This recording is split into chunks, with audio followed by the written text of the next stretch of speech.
JBN, we keep you informed. I am Michelle Jones, and in the news, President-elect of Guidance Counselors Association dies. The education fraternity is in deep grief following Thursday's passing of Orlin Wellington, the President-elect of the Jamaica Association of Guidance Counselors in Education. Wellington was also the guidance counselor at the Port Antonio Primary School in Portland. She is reported to have fallen ill sometime between Wednesday and Thursday. President of the Jamaica Association of Guidance Counselors in Education, Winston Nathan, said that the passing has shocked the group. Wellington joined the staff at the Port Antonio Primary in 2015. She was the kind of person who went beyond the call of duty to get things done, said colleague Loris Janet Wilkes. She was a true leader and was very determined to get the job done, irrespective of the challenges and the shortage of resources. She tends to put her situation on the back burner just to help and guarantee success. Woman murdered in St. Anne. 24-year-old Shanique Haynes, otherwise called Shan, bartender of Lewis District, St. Anne, was shot and killed by unknown assailants at her home on Thursday, September 2. Reports from the St. Anne's Bay Police are that about 9:20 p.m., Haynes and other family members were at home when armed men gained entry to her house and opened gunfire, hitting her before making their escape. The police were summoned, and on their arrival, Haynes was seen with multiple gunshot wounds. She was taken to hospital, where she was pronounced dead. The police investigations will continue. Woman in custody in connection with gun seizure. The St. Catherine North Police have arrested a woman in connection with the siege of a .38 revolver and 3 cartridges on Damid Main Road in the parish on Thursday. Reports from the Spanish Town Police are that about 4:30 p.m., lawmen were carrying out a vehicular checkpoint operation along the roadway when the driver of a Toyota Hiace bus was signaled to stop. The driver complied and the vehicle was searched. The police said the gun was found in a garbage bag belonging to the woman.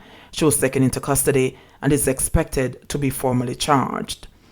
Shutter on bail allegedly steals more than $450,000 from man's home.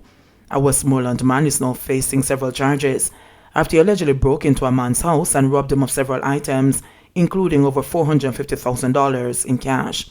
He has been identified as 28-year-old Junior James, otherwise called Shutter, a laborer of Barracks Road in Savlamar, Westmoreland. James has been charged with assault at common law, robbery with aggravation, and illegal possession of firearm. Reports are that about 4 p.m. on Friday, August 27, James and 3 other men drove a motor car into a yard and started tooting the horn. It is alleged that James and his accomplices then exited the vehicle and went to the back of the house where they confronted a male resident. James reportedly pointed a gun at the man, who ran in fear for his life. The police said the men then entered the complainant's house and removed a metal safe which contained $380,000, cash amounting to $43,000 from a drawer, $15,000, and US $100 from the man's wallet, which was on his bed. The men also took 2 blue cellular phones and thereafter made their escape in the waiting motor car while opening gunfire along the roadway, the police said. The police said James was arrested a day later at the Savlamar police station while reporting on condition of bail for another offense. He was subsequently charged on Tuesday, August 31, 2021, for the aforementioned offenses after an interview in the presence of his attorney. Policeman charged for fatal shooting granted $500,000 bail. Police Corporal Damian Stewart, who is charged for the shooting deaths of 2 men at a car wash in Spanish Town, St. Catherine, has been granted $500,000 bail. Stewart was placed before the St. Catherine Parish Court today in relation to the killing of O'Neill Johnson and Ricardo Stewart on March 5, 2018 at the Real Deal Car Wash. It was ordered to return to court on October 11 when the case will be mentioned. The charges stemmed from an investigation by the Independent Commission of Investigations, INDECOM, and a ruling by the Office of the Director of Public Prosecutions. INDECOM says information received from the police is that on the day in question, a team of 5 police personnel were on mobile patrol along the Spanish Town bypass when men exited from 2 vehicles and opened gunfire at the cops. The police allege that, in response, they fired in the direction of the men. After the exchange, 2 men were found suffering from gunshot wounds. They later died. INDECOM says eyewitnesses to the incident have refuted the police's account of the shooting. 35 charged with Westmoreland murder. A murder suspect who was taken into custody just 3 hours after the act was committed in Pullet Lane, with Thorn Westmoreland on Monday, August 30, has been charged. Charged with murder is 30-year-old Ricardo Mackenzie, otherwise called 35, a carpenter of Pullet Lane in the parish. Reports are that about 11:30 p.m., the now deceased, Jovan Beckford, was among patrons at a shop when he was reportedly approached by Mackenzie and another man who shot him several times. The police were summoned and Beckford was taken to the hospital where he was pronounced dead. Mackenzie's court date is yet to be finalized. Suspected hitman slapped with 4 murder charges. More could be coming. A 20-year-old suspected hitman has been charged with multiple murders in the Kingston Western Police Division. He has been identified as Ethan Thompson, a laborer of Walker's Avenue in Gregory Park, Portmore, St. Catherine. Thompson has been charged with the murder of Jermaine Lawson, otherwise called Flash, Mark Nation, otherwise called Coolface, and Anthony Barnett, otherwise called Little T.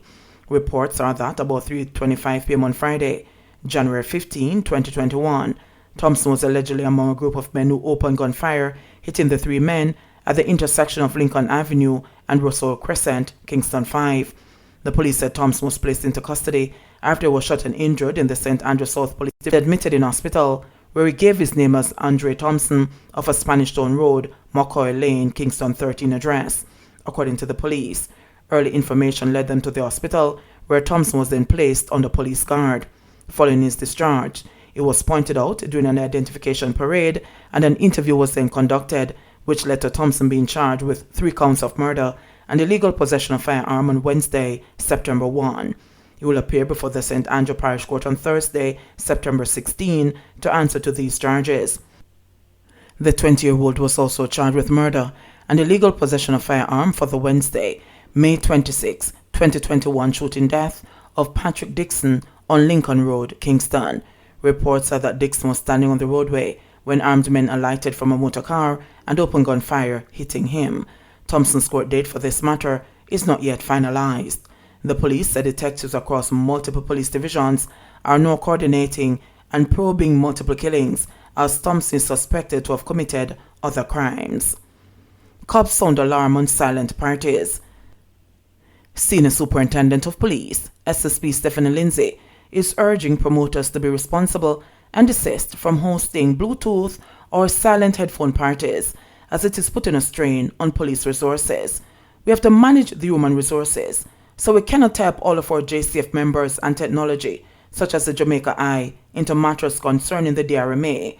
Lindsay, head of the JCF's Information Arm, Corporate Communications Unit, said yesterday. If we deploy all our officers to shut down illegal parties, that would make them unavailable, and where the police aren't available, people are going to die. We have to make a determination about what the top priorities are. Therefore, we see that a lot of the responsibility to maintain the rule of law is dependent on the people. They want to go out and have fun, and they're frustrated with lockdown.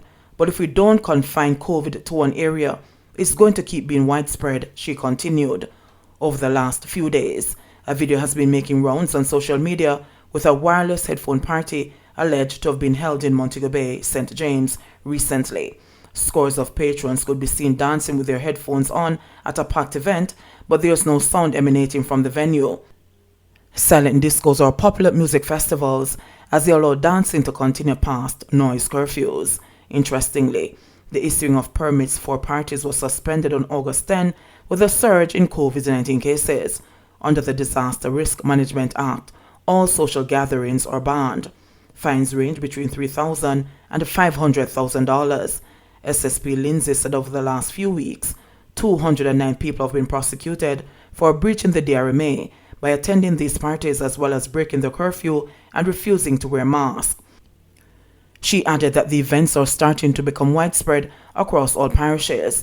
The only hindrance is the unavailability of the Bluetooth equipment for some promoters. The senior superintendent also said there will be little value in launching a probe into the video being circulated online. We'd have to catch them in the act. That's why it's important for people to tell us about these parties when they're happening, she said.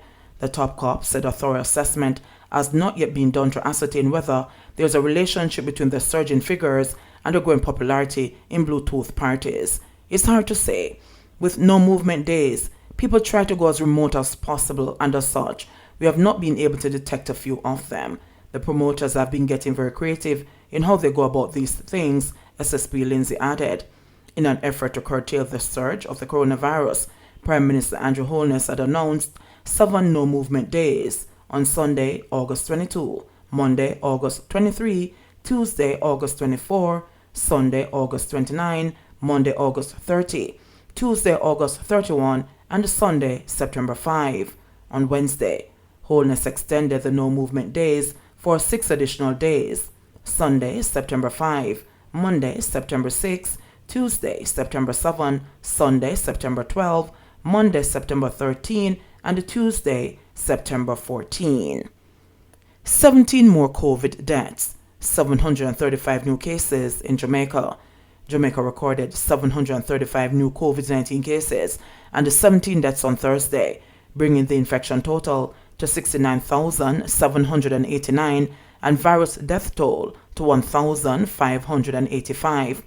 The Ministry of Health and Wellness reported that the new cases comprise 397 females and 338 males with ages ranging from 12 days to 93 years. The cases were recorded in Kingston and St. Andrew, 129, St. Anne, 126, St. Catherine, 107, Manchester, 106, St. James, 70, Clarendon, 61, Trelawney and Westmoreland, 35 each, Hanover, 22, St. Mary, 17, St. Thomas, 14, St. Elizabeth, 7, and Portland, 6.